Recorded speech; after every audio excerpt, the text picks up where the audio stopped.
কসম লাগে কথাগুলো শুনে যাবেন। নবী বলছেন, আল্লাহ আমার উম্মত যদি জাহান্নামে থাকে আমি কিন্তু জান্নাতে যাব না। আল্লাহ বলছেন আপনি না গেলে তো জান্নাত উদ্বোধনই হবে না। এবারে মামলা কি দাঁড়ালো?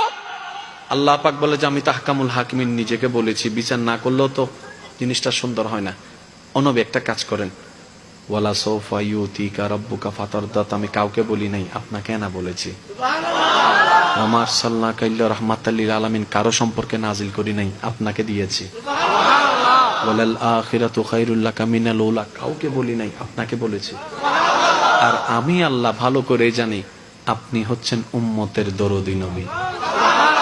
আপনি নিজের জন্য কাঁদেন নাই, সন্তানের জন্য কাঁদেন নাই, পরিবারের জন্য কাঁদেন নাই, নাতির জন্য কাঁদেন নাই, যত কেঁদেছেন জীবনে সবকিছু উম্মতের জন্য।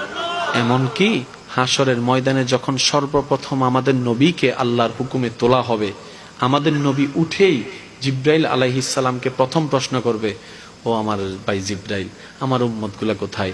আইনা উম্মতি, আইনা উম্মতি, আমার উম্মত কোথায়, আমার উম্মত কোথায়, আমার উম্মত কোথায়?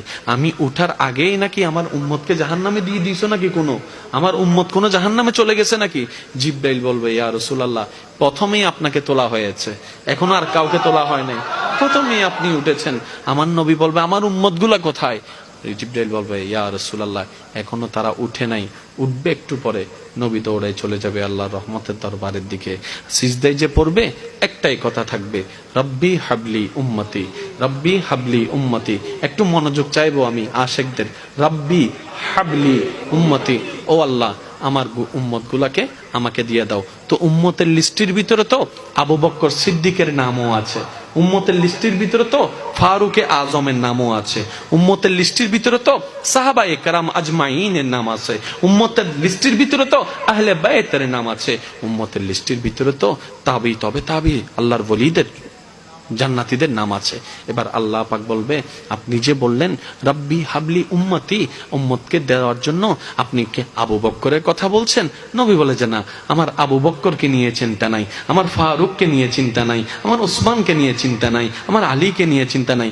ও আল্লাহ, আমার উম্মতের ভিতরে যারা জাহান্নামের অধিবাসী হবে ওই উম্মত গুলাকে আমাকে দিয়ে দাও। আল্লাহ বিচারক হয়ে বিচারক করবেন, জাহান্নামীকে জাহান্নামে দিয়ে দিবেন। আহকামুল হাকিমের দায়িত্ব শেষ। এবার নবীকে আল্লাহ সিজদায় যাওয়ার অনুমতি দিয়ে সুপারিশ করাবেন। নবীর সুপারিশ কবুল করতে করতে নবীর উম্মতকে, আল্লাহর বান্দাদেরকে জাহান্নামী থেকে জান্নাতি করে দিবেন। জগৎ জিজ্ঞেস করবে, মওলা জাহান্নামী আবার জান্নাতি হয় কেমনে? ফেল কখনো পাস হয় না, পাস কখনো ফেল হয় না, কথা বলেন না। দিন কখনো রাত হয় না, রাত কখনো দিন হয় না, জাহান্নামী কখনো জান্নাতি হয় না। আল্লাহ তুমি যে জাহান্নামে দিলা এটা সঠিক, আহকামুল হাকিমিন বিচারক হয়ে দিছিল। আল্লাহ জান্নাত পাইলো কেমনে? কই তোরা কি পরশ নাই? সূরা ফাতিহা 3 নম্বর লাইন, মালিক ইয়াউমিদ্দিন, আমি মালিকও, আমি বিচারকও, আমি মালিকও। বিচারক হয়ে বিচার করেছি, যার যতটুকু প্রাপ্য তাকে সেটা দিয়েছি, বিচার শেষ। এবার মালিক হয়ে, রহমানুর রহিম হয়ে দয়া করে জাহান্নামী থেকে জান্নাতি বানিয়ে দিয়েছি। আল্লাহ আমাদেরকে সে নিয়ামত অর্জন করার তৌফিক দান।